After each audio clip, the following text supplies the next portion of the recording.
everybody! You want a fancy looking feast that you can easily pull off on a weeknight? Well, I've got you covered. I'm making this stuffed pork tenderloin that everyone's gonna love. So let's get started.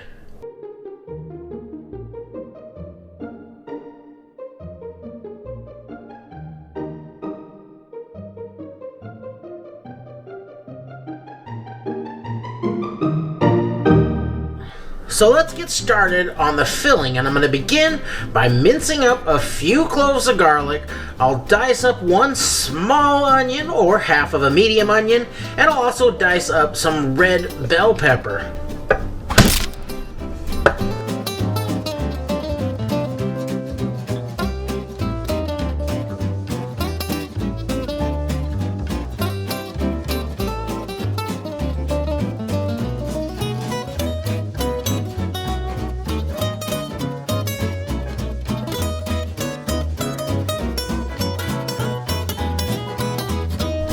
I hate stickers on produce.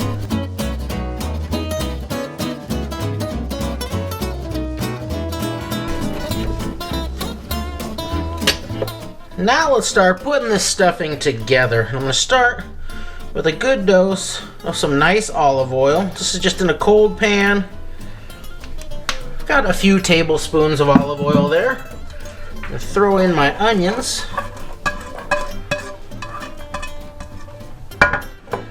And the garlic. I'm just going to bring this up to temp kind of slow, kind of medium-low heat, and let that oil pull out a lot of great flavor from the onions and garlic. You don't want to go too hot and fast here, or you could bitter up that olive oil.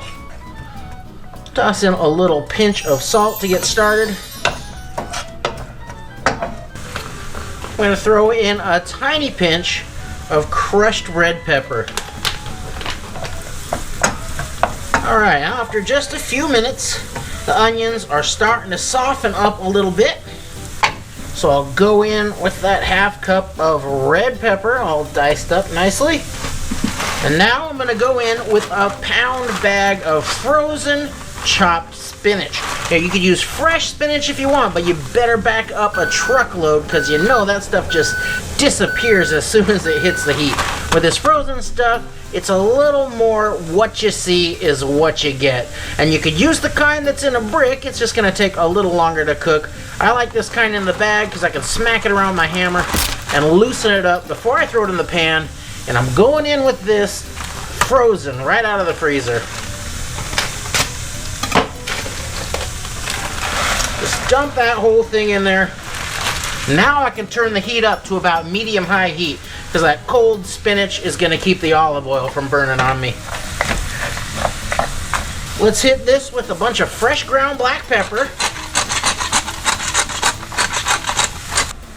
And as soon as all your frozen clumps are gone and this gets hot, I want to kill the heat and stop cooking it. I just want it to get nice and hot. If I keep cooking it, then it's going to get kind of dark colored and mushy. That's not what we want. We want a nice, vibrant green filling. So, it's nice and hot now. Give it a little taste.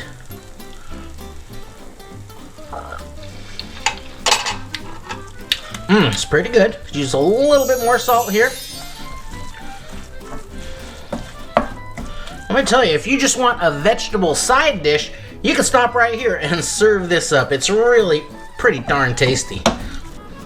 Now I'll set this aside and let it cool down to room temperature, and in the meantime, I'll prepare the meat. So I've got a nice big pork tenderloin here, and if you can't get a big old pork tenderloin like this, you could do this with pork loin. Just keep in mind it's going to take a little longer to cook, and it's not going to be nearly as tender and juicy as this guy. So I'll trim the ends off where it tapers down. A nice long knife will help you with this, but it is not completely necessary.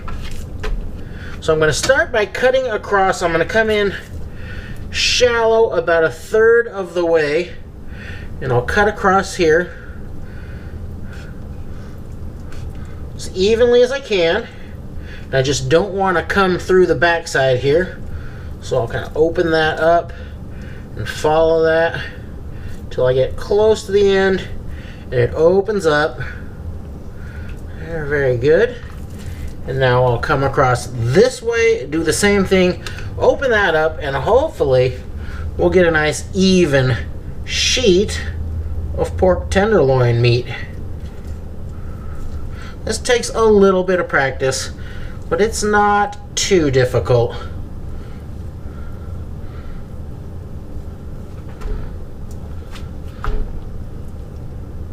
There, just follow that along, open it right up.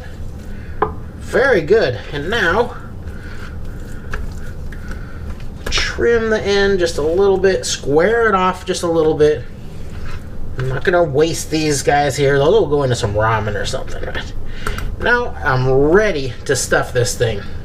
I'll get our cooled off spinach, peppers, onions, and garlic down in here. Now I'm gonna drop in about a 1/4 cup of pesto. If you don't have pesto, you can use a big old handful of chopped up fresh basil. If you don't have fresh basil, you could put in a tablespoon of dried basil. Just knock that around a little bit. I'll come in with a 1/4 cup of grated Parmesan cheese. And you can go a little heavier on that if you like. And of course, today I am using the cheap stuff again, but you use whatever Parmesan fits your budget. I've got about a cup of grated mozzarella cheese here, just kind of loosely packed cup of that. And now I've got 2/3 of a cup of dried breadcrumbs. Now let's get all that stirred together, and we'll check that for seasoning. Alright, give that a little taste.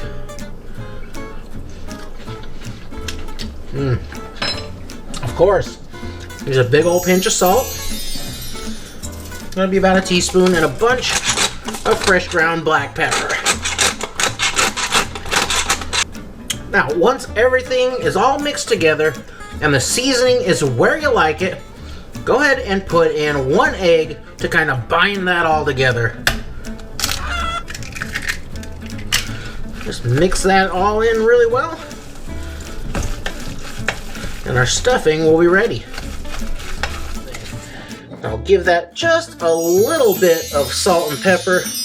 The stuffing has a lot of seasoning already. I want to get a little bit on the meat too. Now come in with your stuffing, and I've got a lot more stuffing than I need, but there is a reason for that. Just lay some of that stuffing on there. It's probably going to take around half of this. And we'll come all the way out to this edge. I'm going to go almost as thick as the meat with the stuffing. I want to stop a little ahead of this edge out here, but come all the way out to the bottom edge. And all the way out to the sides. If we lose a little, that's going to be fine. That looks just about right.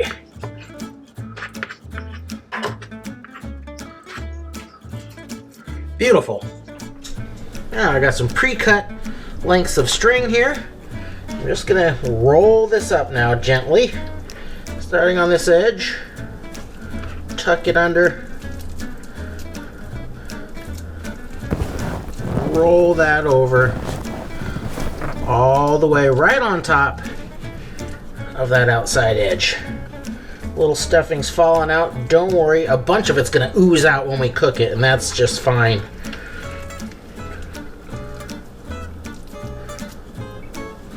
Now, we'll tie this guy up. Come in pretty close to the end. Like to double the string upon itself. That way it doesn't come undone when you go to tie the second knot. Just snug that up. Don't squeeze it really hard. This thing's gonna swell a little bit, and you don't want it to be bound too tightly.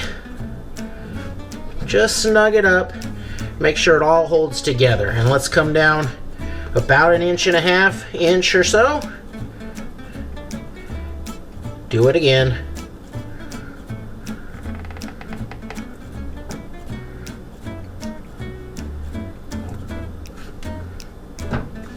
And just continue all the way down to the other end.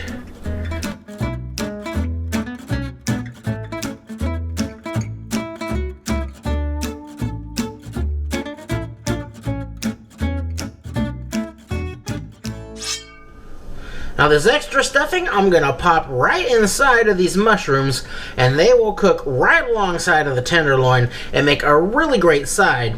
At this point, if you want to like bust up some crab in there or some little shrimp in there, that's going to be really good too. But I'm just going to use the filling as it is. So just pop the stem out of your mushroom. Maybe hollow it just a bit. Then cap it off with that stuffing. And you can mound it up a little. Don't pack it super hard, just enough to it stays together really well.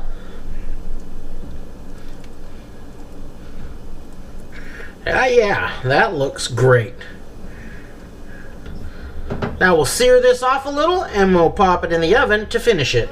I'm going to use plenty of olive oil here. This is not my cold pressed extra virgin because this is going to get pretty hot. So some blended olive oil will work here. I'll let this come up to kind of medium-high heat and we'll get a nice sear on that tenderloin. Alright, that oil's starting to get a little shimmery. So, let's come in with that tenderloin. I'm doing this in my cast iron pan because I'm going to do this right in the oven, all in the same pan. Just a little oil under that, all the way under there. And we're just going to sear that up on all the sides. You hit that with a little salt and pepper if you want.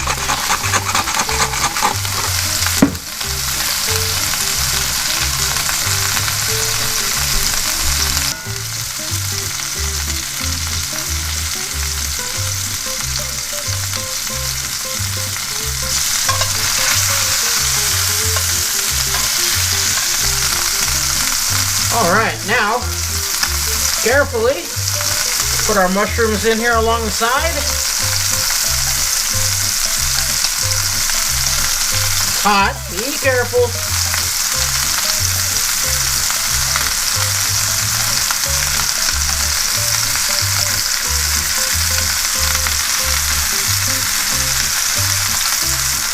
Now I'm going to insert a temperature probe right down into the center there. And we'll pop this into a 325 degree oven until I get an internal temperature of 155 degrees Fahrenheit.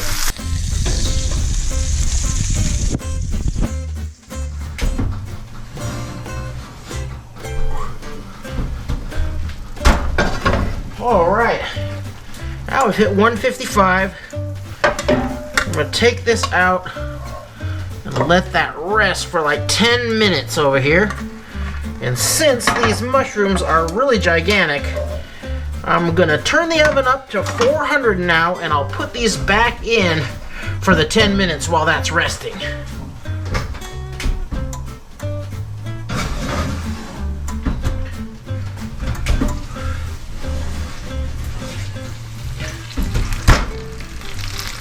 Oh yeah, now we're talking.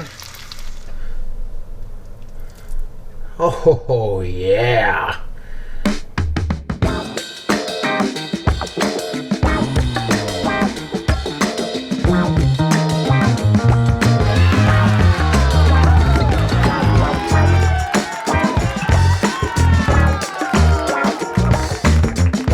And now let's see how we did, and this thing looks fantastic. I got this served with just a little marinara sauce. That sounded like it would be a nice pairing. So, get a little bit of that tenderloin, some of that stuffing, a little bit of sauce. Oh. Check out that bite.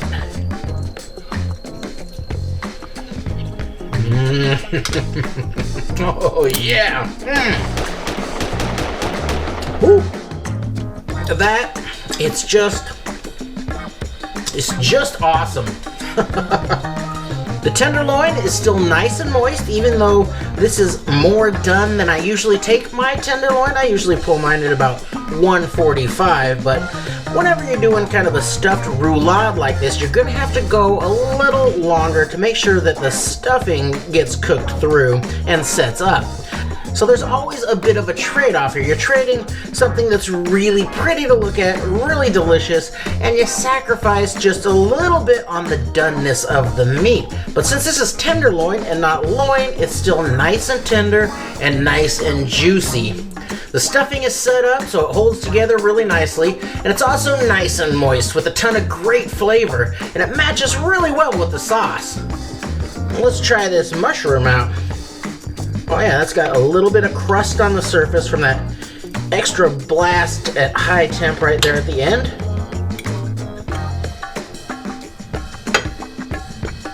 Oh yeah.